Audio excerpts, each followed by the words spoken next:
गुरु नानक देव जी कहते हैं, एक ओंकार सतगुर प्रसाद, कि एक परमात्मा कुल मालिक हैं और वे गुरु के प्रसाद से पाए जाते हैं। प्रसाद का मतलब है दात, ग्रेस, ब्लेसिंग। अब गुरु जो हमें अंदर दात देते हैं वो हमारे समझ से परे है, लेकिन बाहरी तौर से जो वे देते हैं उसे समझने की हम कोशिश कर सकते हैं। गुरु का सबसे पहला प्रसाद है कि वे आते हैं, सतलोक जैसे पवित्र लोक को छोड़कर हमें रिहा करने आते हैं।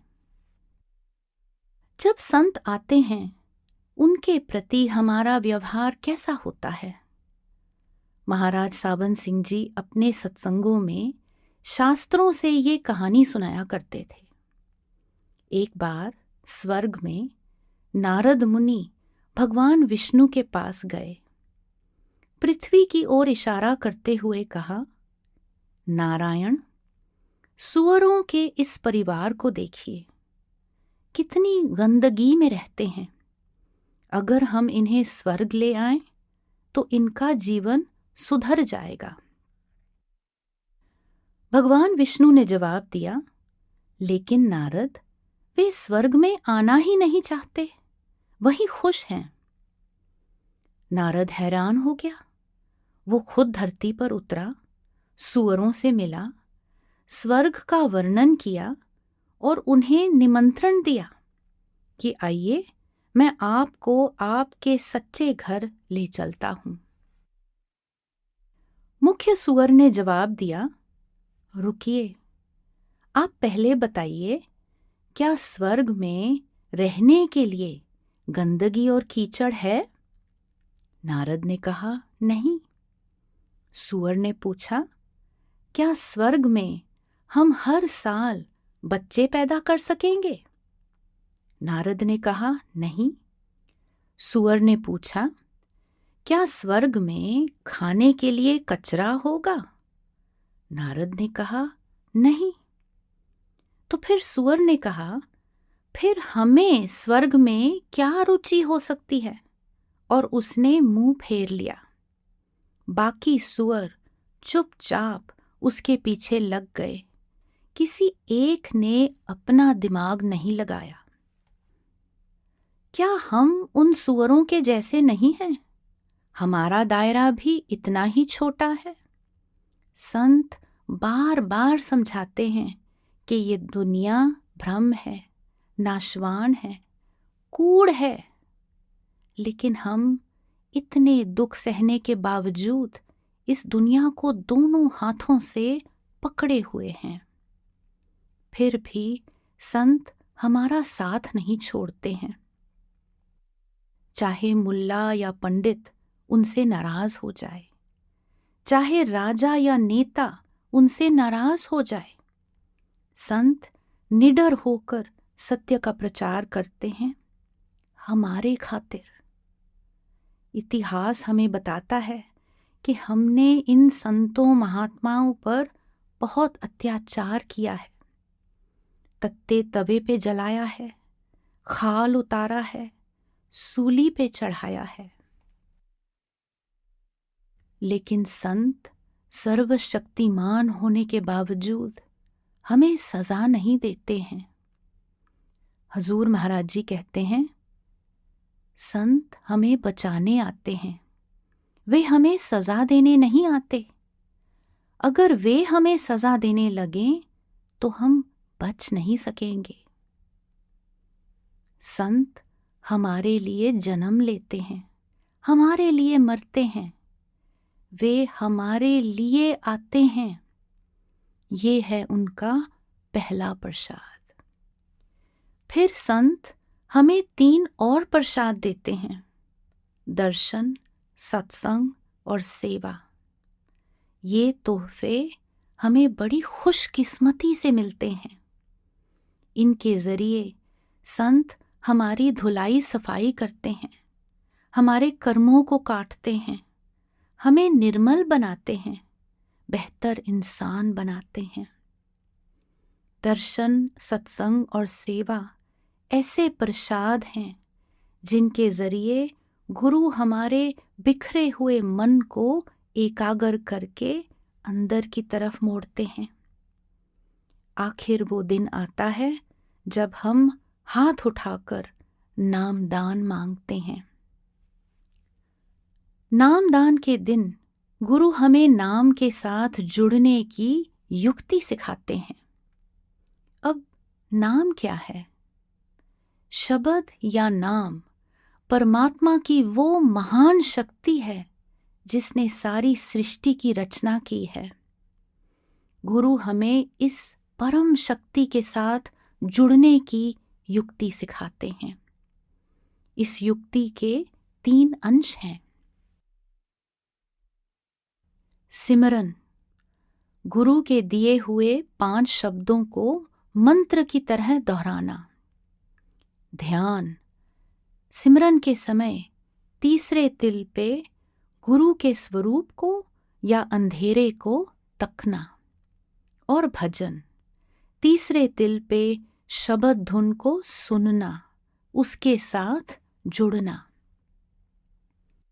भजन अभ्यास महान तोहफा है।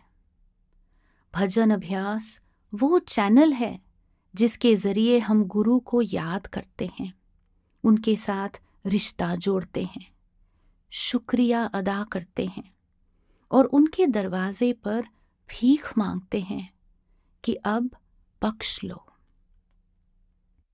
भजन अभ्यास वो चैनल है जिसके जरिए गुरु हमें अंदरूनी दात देते हैं और हम उस दात को स्वीकार करते हैं।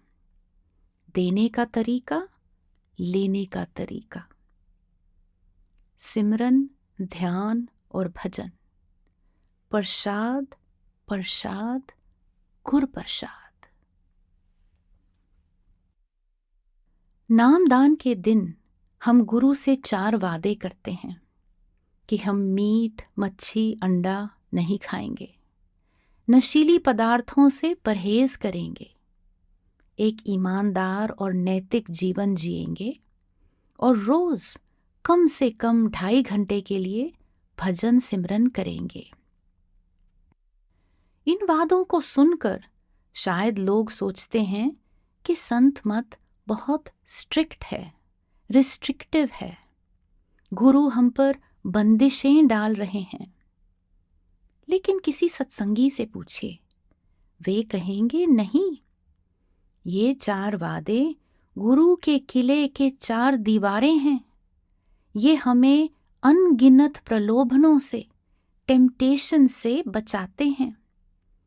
अगर ये हथकड़ियां हैं तो इन्हें जरूर पहनाइए, क्योंकि ये हथकड़ियां हमें गुरु से बांधते हैं। ये 4 वादे बंदिशें नहीं हैं, ये भी गुरु का प्रसाद हैं, क्योंकि ये हमें अपने आप से बचाते हैं। कबीर साहिब जी कहते हैं, जग में गुरु समान नहीं दाता। क्यों कहते हैं? क्योंकि नामदान देकर गुरु हमें सिर्फ उस महान रचनात्मक शक्ति के साथ जुड़ने की युक्ति ही नहीं सिखाते हैं, वे हमारी जिम्मेदारी पूरी तरह से अपने कंधों पर ले लेते हैं।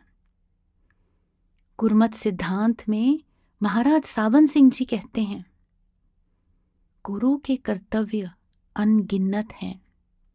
उनका सबसे बड़ा फर्ज ये है कि वे टूटे हुए को जोड़ देते हैं, बिछड़े रूहों को मालिक के साथ जोड़ देते हैं। जो जीव सतगुरु के शरण में आ जाएं, उनके धुरधाम पहुंचाने के जिम्मेदार हो जाते हैं। इसलिए कहा जाता है, दाना सिर दान, नाम दान। कमाल की बात तो ये है कि गुरु हमें ये सब कुछ दे रहे हैं, लेकिन हमें घर बार, कौम, मजहब कुछ नहीं छोड़ना पड़ रहा है।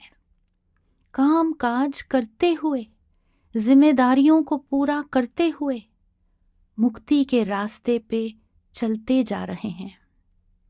गुरु अर्जुन देव जी कहते हैं, हसंदियां खेलंदियां पैनंदियां खावंदियां विचय होवे मुकत। नाम दान देने वाले गुरु के हम क्या गुण गा सकते हैं। गुरु अर्जुन देव जी कहते हैं, सो सतगुर तन तन जिन परम गढ़ तोड़िया, सो सतगुर वाह वाह जिन हर स्यों जोड़िया। फिर गुरु हमें एक और प्रसाद देते हैं, रक्षा, सहायता। महाराज सावन सिंह जी कहते हैं, अगर गुरु किसी के पक्ष में हो और उसके विरुद्ध लाखों भुजाएं भी हों तो भी उसका कुछ नहीं बिगाड़ सकती। आगे कहते हैं, जब छोटा बच्चा मां की गोद में बैठता है वो बिल्कुल बेफिक्र होता है, क्योंकि उसकी सारी चिंताएं अब उसकी मां की चिंताएं हैं।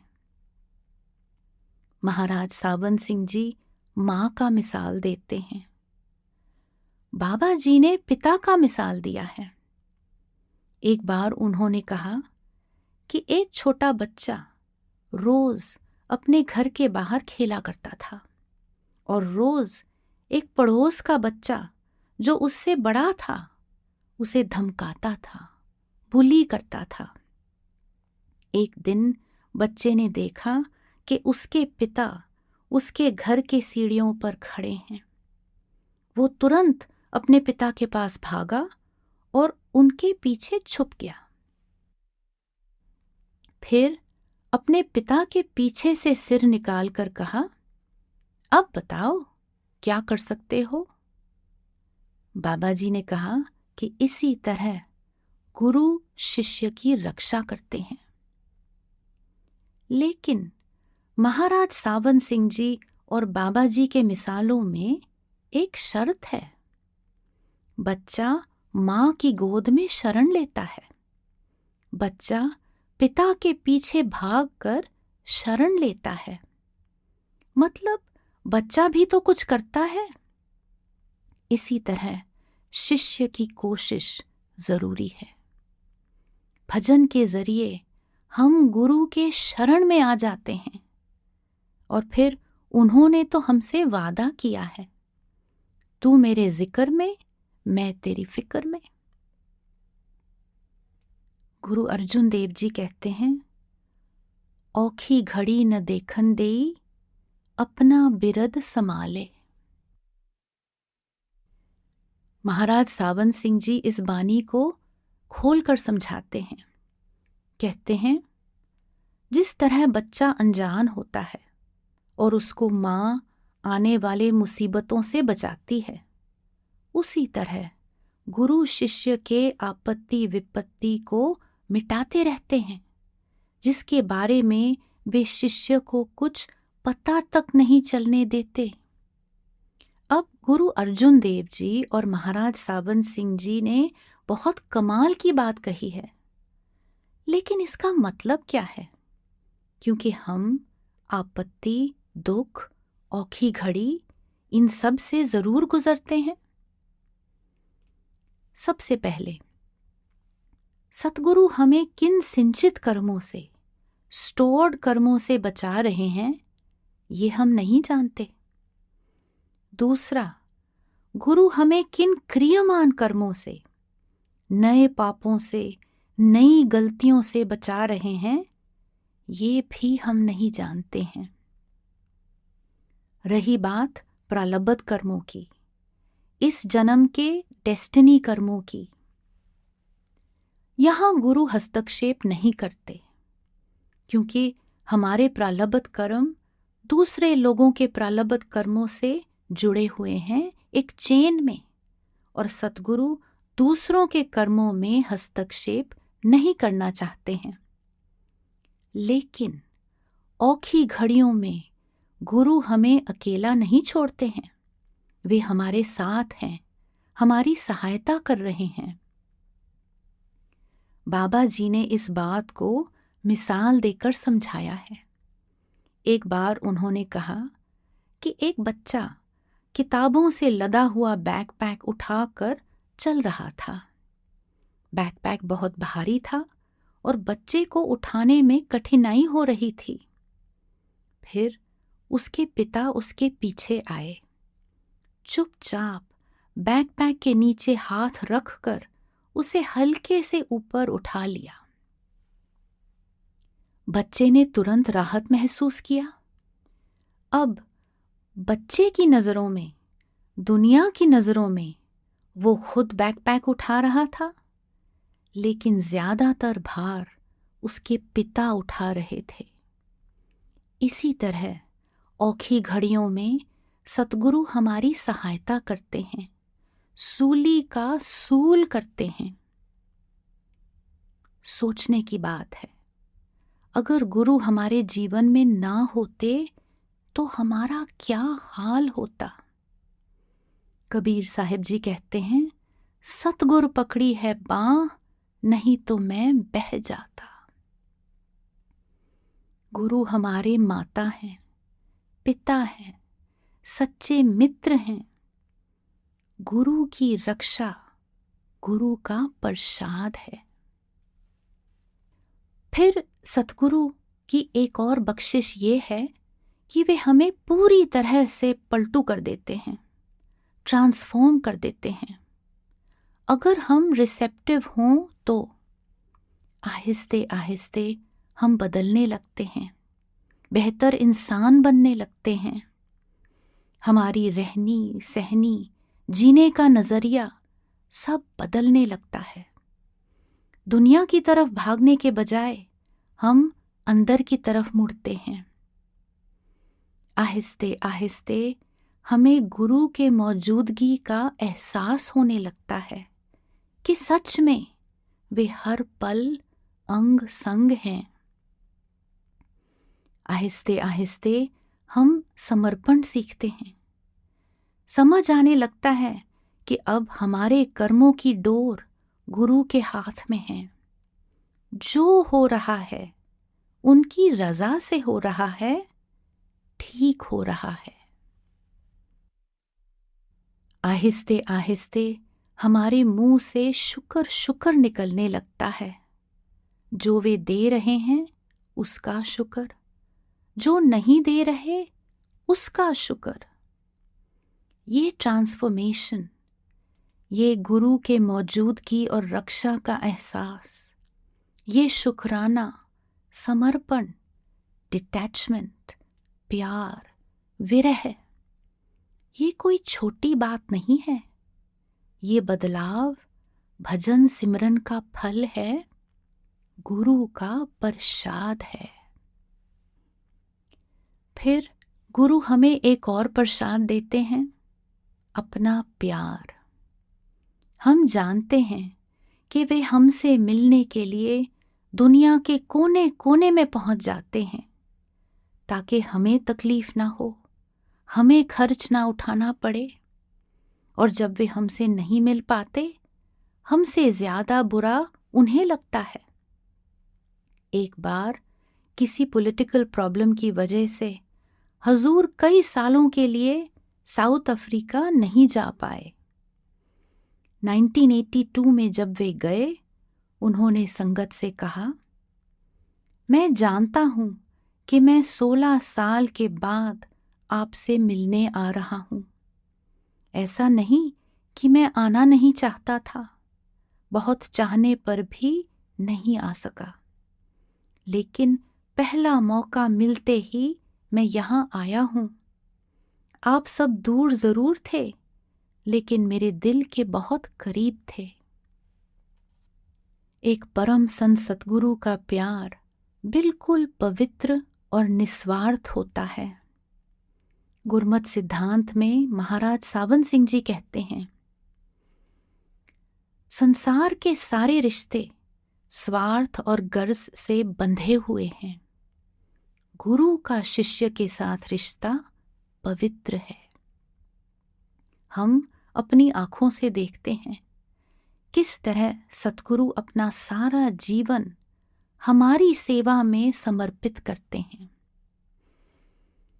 गर्मी में, सर्दी में, बिना छुट्टी लिए गुरु लाखों को सत्संग, दर्शन और नामदान देते हैं, हमारे प्रश्नों का जवाब देते हैं और इतने प्यार से रिलैक्स्ड होकर हमें अपना वक्त और ध्यान देते हैं कि हमें लगता है कि हमारे अलावा इस दुनिया में और कोई है ही नहीं। वे सत्संग घर खोल रहे हैं, डेरे की लगातार बढ़ोतरी कर रहे हैं, किताबें छपवा रहे हैं, रूहानियत से भरा हुआ वेबसाइट बनाया है और वे खुद सेवा के एक एक डिटेल में बारीकी से जाते हैं हमारे खातिर। अपनी थकान के बारे में नहीं सोचते, अपनी सेहत के बारे में नहीं सोचते। महाराज सावन सिंह जी कहते हैं, सतगुरु शिष्य को मां की तरह नहीं नहीं, इससे भी बढ़कर अटूट प्यार के साथ पालते हैं और हमेशा उसको अपनी दृष्टि में रखते हैं। वे प्रेम का समुद्र हैं। सतगुरु का प्यार वाकई बेअंत समुंदर है और वे अपने प्यार को शिष्यों में बांटते नहीं हैं, बल्कि हर एक शिष्य को प्यार का समुंदर देते हैं।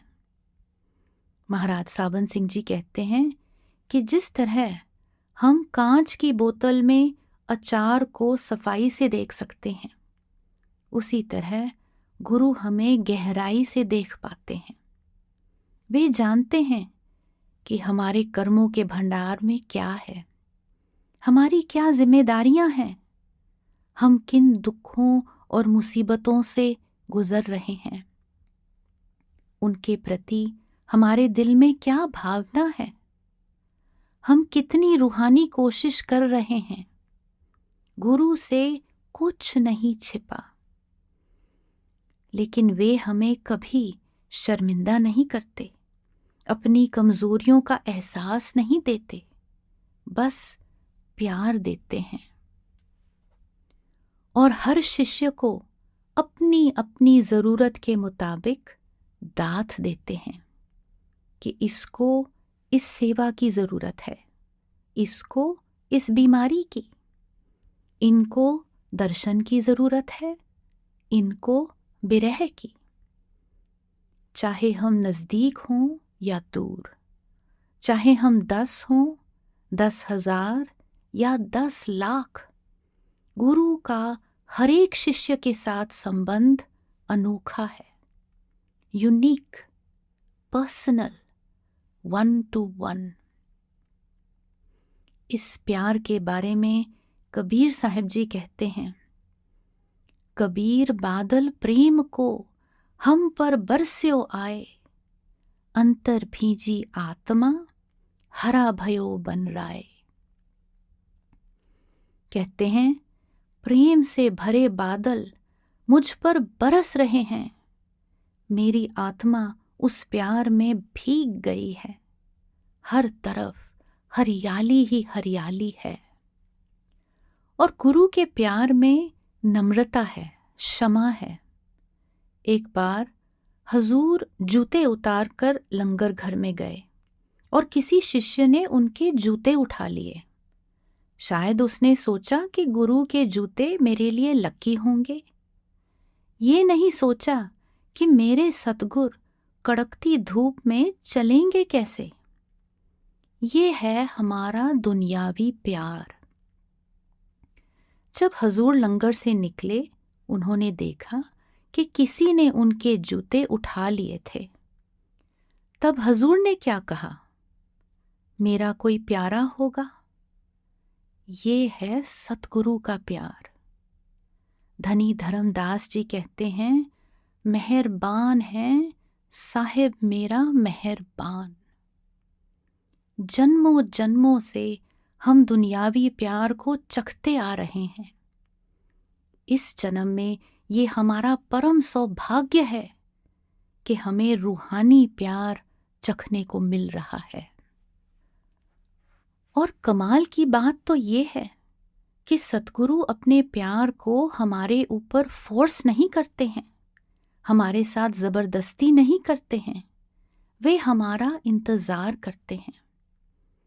जिस तरह बच्चा अपने खिलौनों के साथ खेल रहा है, उसके पिता आते हैं और चुपचाप इंतजार करते हैं कि किस वक्त मेरा बच्चा मेरी तरफ मुंह मोड़ेगा। इसी तरह हम भी अपने खिलौनों के साथ खेल रहे हैं। हमने गुरु को देखा है, पहचाना है, खुशी से उछल भी पड़े हैं, लेकिन अब तक खिलौनों को छोड़कर उनके पास नहीं दौड़े। गुरमत सिद्धांत में महाराज सावन सिंह जी कहते हैं, सतगुर मेहर भरी दृष्टि के साथ सोए पड़े शिष्य की राह देखते हैं कि कब मेरा शिष्य मोह माया की नींद से जागेगा, कब मेरी तरफ मुंह मोड़ेगा। एक परम संत सतगुरु के प्यार के हकदार हम कब हुए, कैसे हुए, ये हम नहीं जानते। ये जानते हैं कि उनका प्यार एक अमूल्य प्रसाद है। फिर एक दिन हम सब मौत के दरवाजे पे खड़े होंगे। उस वक्त हमारी सहायता करने कौन आएगा? हजूर महाराज जी कहते हैं, दुनिया में हमारे बहुत सारे रिश्तेदार, दोस्त, मित्र हमसे जीते जी ही अलग हो जाते हैं। आखिर तक कोई दोस्त रिश्तेदार मुश्किल से रहेगा, लेकिन संत वे असली दोस्त हैं जो मौत के समय भी हमें नहीं छोड़ते हैं। मौत के समय सतगुरु खुद सेवक को लेने आते हैं, यमदूतों के साथ नहीं जाने देते हैं। गुरु नानक देव जी कहते हैं, सज्जन सेई नाल मैं चल दिया नाल चलन, जित्थे लेखा मंगिए तित्थे खड़े दिसन। महाराज सावन सिंह जी इस बानी को खोल कर समझाते हैं।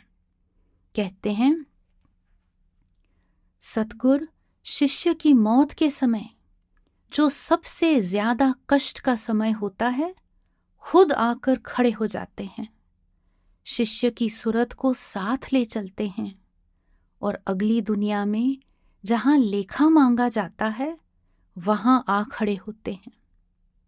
ये है गुरु की सहायता। फिर भी ये सब जानने के बावजूद हम शायद मौत से डरते हैं। एक बार किसी शिष्य ने महाराज सावन सिंह जी को पत्र लिखा। कहा कि पहले भजन अभ्यास के वक्त वो रोशनी देख पाती थी, लेकिन अब बीमारी की वजह से उसे अंदर कुछ नहीं दिखाई दे रहा था और अब उसे डर था कि वो अंधेरे में मरेगी। महाराज सावन सिंह जी ने उसे ये जवाब दिया और साथ में हमें भी हौसला देते हैं। कहते हैं, मेरी प्यारी बेटी, आपकी मृत्यु अंधकार में कभी नहीं हो सकती। आपका आखिरी वक्त अभी नहीं आया है। जब बुरे कर्मों को भुगताया जाता है तब गुरु दर्शन नहीं देते, ताकि शिष्य उस कष्ट को बदलने या कम करने के लिए गुरु से विनती ना करे। लेकिन जब सत्संगी का आखिरी वक्त आता है, उस वक्त गुरु सत्संगी की आत्मा को नहीं भूलते और उसके अंग संग रहते हैं। सत्संगी को इतना मीठा और रसीला शब्द आने लगता है कि वो दुनिया को भूल जाता है और उसका ख्याल अंदर इकट्ठा हो जाता है। मेरी प्यारी बेटी, आपकी मृत्यु अंधकार में कभी नहीं हो सकती। गुरु अर्जुन देव जी कहते हैं, एथे ओथे रखवाला, प्रभ सतगुर दीन दयाला। हमारे सतगुरु के प्रसाद बेअंत हैं, स्वार्थ में, परमार्थ में, इस दुनिया में, मौत के वक्त और मौत के बाद भी। अंत में गुरु हमें एक आखिरी प्रसाद देते हैं, मिलाप, यूनियन, एक ओंकार सतगुरु प्रसाद। परमार्थी पत्र में बाबा जैमल सिंह जी हमें इस मिलाप के बारे में हौसला देते हैं। कहते हैं, आप कोई फिक्र नहीं करना, मैं हर वक्त आपके पास हूँ। सब पापों, सब कर्मों को काट कर सचखंड ले जाएंगे जी। उस जगह दुख का नाम भी नहीं है, वो घर है सतगुरु का। उसी जगह आप भी जाओगे जी, कोई फिक्र नहीं करना। मौलाना रूम साहब कहते हैं कि गुरु का दर्जा परमात्मा का दर्जा है, लेकिन वे इस दुनिया में भिखारी के रूप में आते हैं और हमसे भीख मांगते हैं। परमात्मा के लिए कुछ दे दे, परमात्मा के लिए कुछ दे दे। परमात्मा के लिए गुरु हमसे क्या मांगते हैं? थोड़ा सा वक्त और ध्यान, इतना तो हम दे ही सकते हैं। सच बात तो ये है कि गुरु के प्रसाद का शुक्रिया अदा करने के लिए अगर हम अपना सारा जीवन सेवा और सिमरन में लगा दें तो वो भी कम होगा।